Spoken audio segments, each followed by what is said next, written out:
नमस्कार दोस्तों, स्वागत है आपका मेरे YouTube चैनल जीके पाठशाला में। आज हम लोग हल करेंगे इतिहास के इम्पोर्टेंट प्रश्नों को जो लगभग पिछले सभी एग्ज़ामों में पूछे गए हैं। बीपीएससी, यूपीएससी, एसएससी एग्ज़ाम में पूछे गए प्रश्नों का यह संग्रह है जो आगे सभी एग्ज़ामों के लिए काफ़ी इम्पोर्टेंट होने वाले हैं और इसमें काफ़ी वीवीआई क्वेश्चन को संग्रह करके दिया गया है। तो चलिए शुरू करते हैं पहले प्रश्न से। पहला प्रश्न है, भारतीय राष्ट्रीय कांग्रेस के संस्थापक कौन थे? तो इसका सही आंसर होगा option number B, A.O. Hume. चलेंगे दूसरे प्रश्न की ओर। दूसरा प्रश्न है, भारतीय राष्ट्रीय कांग्रेस की स्थापना कब हुई थी? तो भारतीय राष्ट्रीय कांग्रेस की स्थापना सन 1985 ईस्वी में हुई थी। चलेंगे अगले प्रश्न की ओर। अगला प्रश्न है, भारतीय राष्ट्रीय कांग्रेस के प्रथम अधिवेशन में कितने प्रतिनिधियों ने भाग लिया था? तो प्रथम अधिवेशन में 72 यानी 72 प्रतिनिधियों ने भाग लिया था।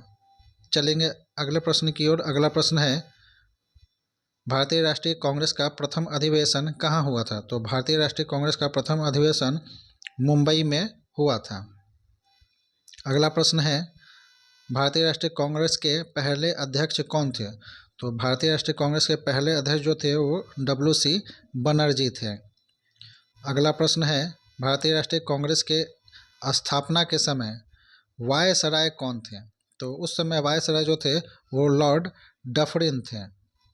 ये क्वेश्चन बार बार पूछा गया है और लगभग सभी एग्जामों में ये पूछे ही जाते हैं। ये VVI क्वेश्चन है। चलेंगे अगले प्रश्न की ओर। अगला प्रश्न है,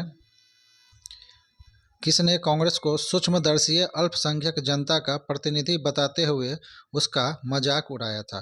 तो ये जो कथन कहने वाले हैं वो महाशय लॉर्ड डफरिन हैं।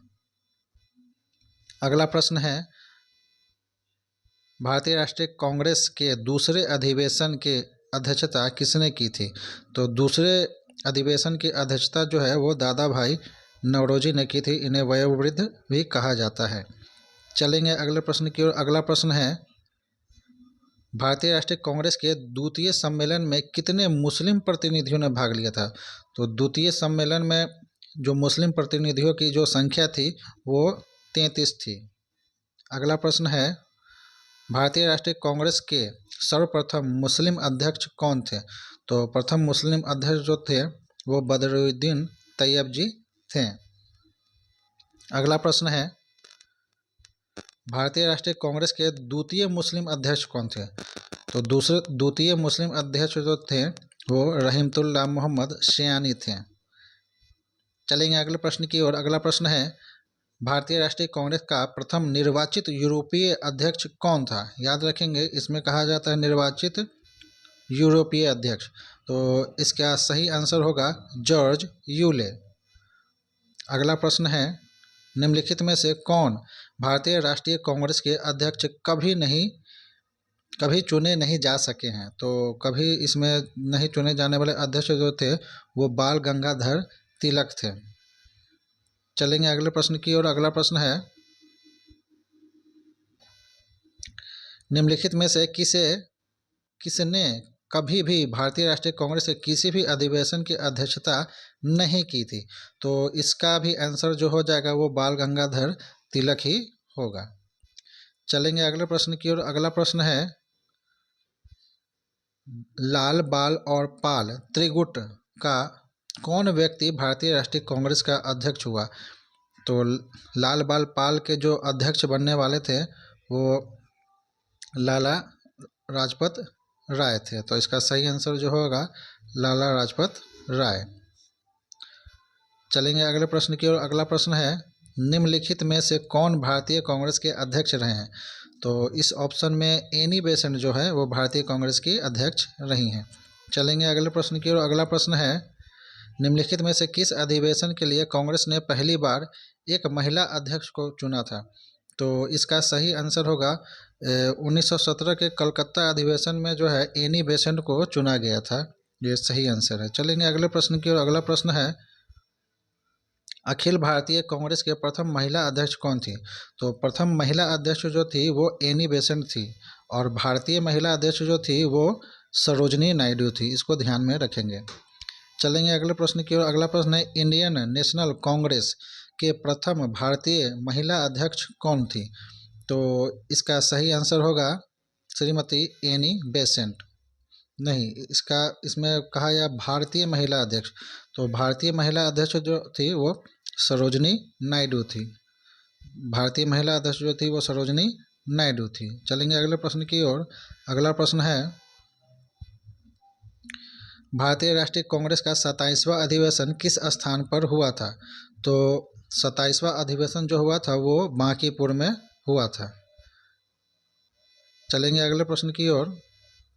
अगला प्रश्न है निम्नलिखित में से भारतीय राष्ट्रीय कांग्रेस के किस अधिवेशन में बाल गंगाधर तिलक ने अभिव्यक्त किया था स्वराज मेरा जन्मसिद्ध अधिकार है? तो ये किस अधिवेशन में बाल गंगाधर तिलक ने बोला था?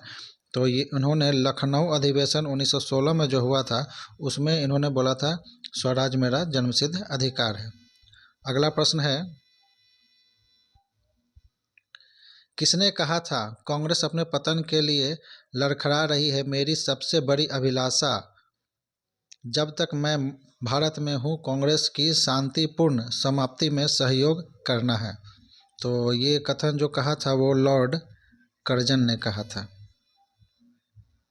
चलेंगे अगले प्रश्न की ओर।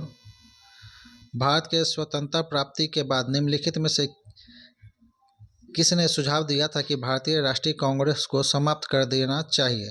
तो ये भारतीय राष्ट्रीय कांग्रेस को समाप्त कर देने का वक्तव्य जो दिया था वो महात्मा गांधी ने दिया था। चलेंगे अगले प्रश्न की ओर। अगला प्रश्न है 1922 में गया के इंडियन नेशनल कांग्रेस के अधिवेशन के अध्यक्ष कौन थे?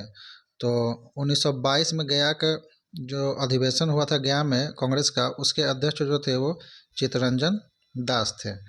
चलेंगे अगले प्रश्न की ओर। अगला प्रश्न है निम्नलिखित में से किसने अखिल भारतीय हरिजन सेवक संघ के 1932 ईस्वी में स्थापना की थी? तो M.K. गांधी इसका सही आंसर होगा, महात्मा गांधी ने की थी। अगला प्रश्न है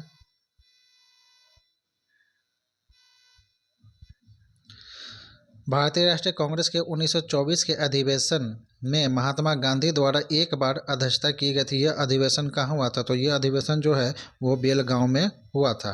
अगला प्रश्न है महात्मा गांधी ने भारतीय राष्ट्रीय कांग्रेस के किस अधिवेशन की अध्यक्षता की? तो 1924 के बेलगांव अधिवेशन की अध्यक्षता की थी। चलेंगे अगले प्रश्न की ओर। अगला प्रश्न है वर्ष 1938 के भारतीय राष्ट्रीय कांग्रेस के हरिपुरा अधिवेशन के अध्यक्षता किसने की थी? तो हरिपुरा अधिवेशन की याद रखेंगे, हरिपुरा अधिवेशन की अध्यक्षता जो 1938 ईस्वी में हुई थी वो सुभाष चंद्र बोस ने की थी। अगला प्रश्न है 1938 के लिए भारतीय कांग्रेस के अध्यक्ष किसे चुना गया था? तो 1938 के लिए भारतीय राष्ट्रीय कांग्रेस का अध्यक्ष जो चुना गया था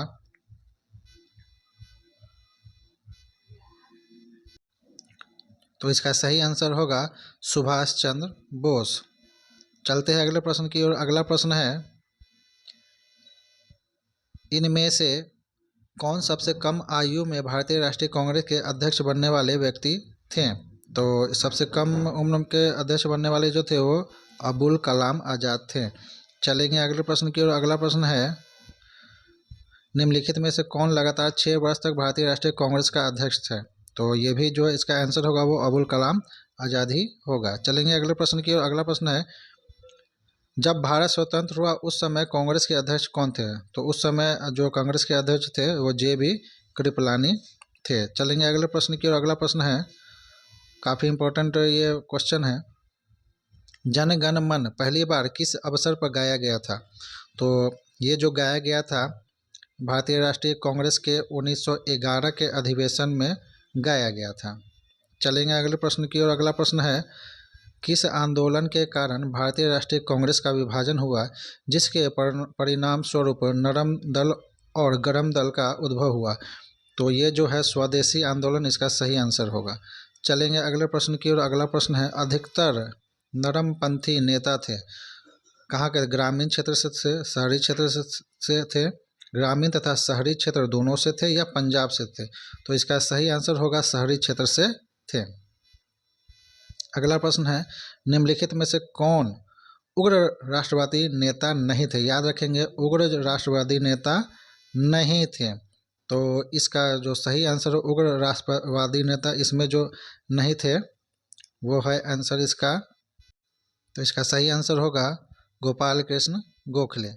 चलेंगे अगले प्रश्न की ओर। अगला प्रश्न है, भारतीय राष्ट्रीय कांग्रेस को किसने भीख मांगने वाली संस्था यानी बेकिंग इंस्टीट्यूट कहा था?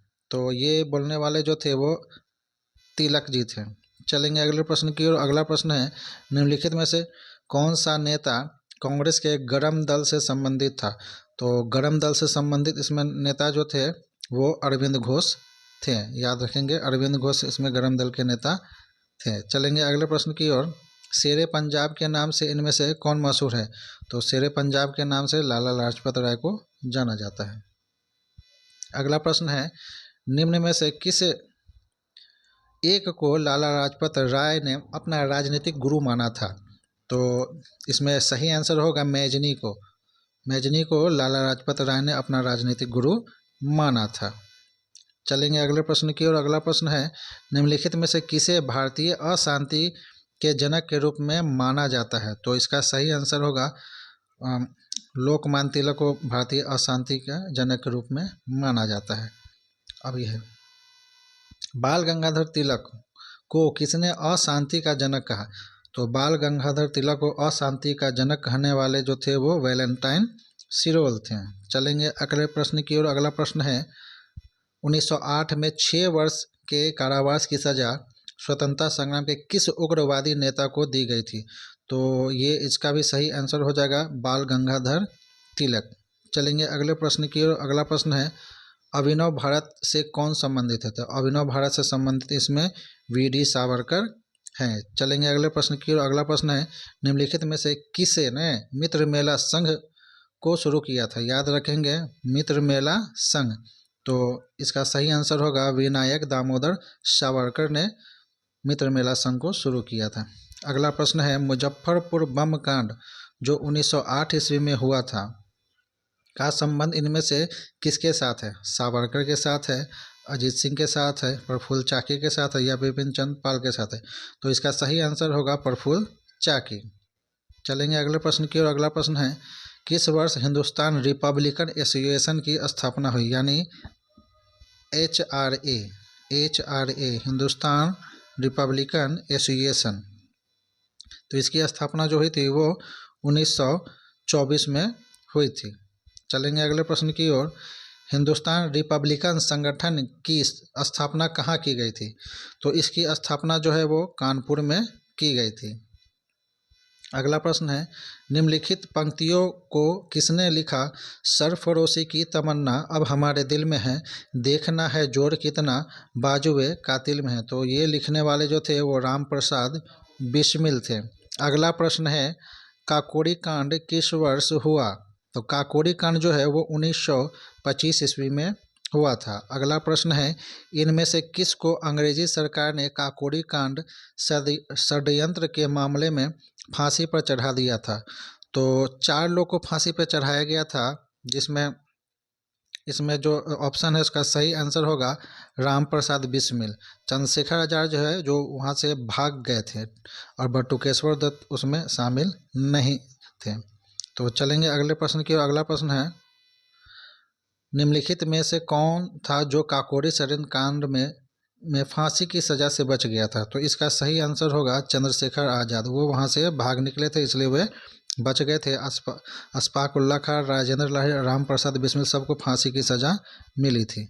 चलेंगे अगले प्रश्न की और। अगला प्रश्न है, निम्नलिखित में से कौन काकोरी कांड मुकदमे में सरकारी वकील थे? तो काकोरी कांड मुकदमे में सरकारी वकील जो थे वो जगत नारायण मुल्ला थे।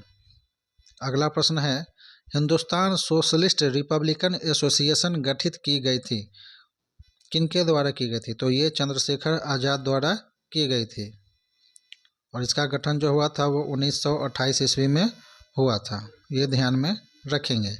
चलेंगे अगले प्रश्न की ओर। अगला प्रश्न है, हिंदुस्तान सोशलिस्ट रिपब्लिकन एसोसिएशन की स्थापना कब हुई थी?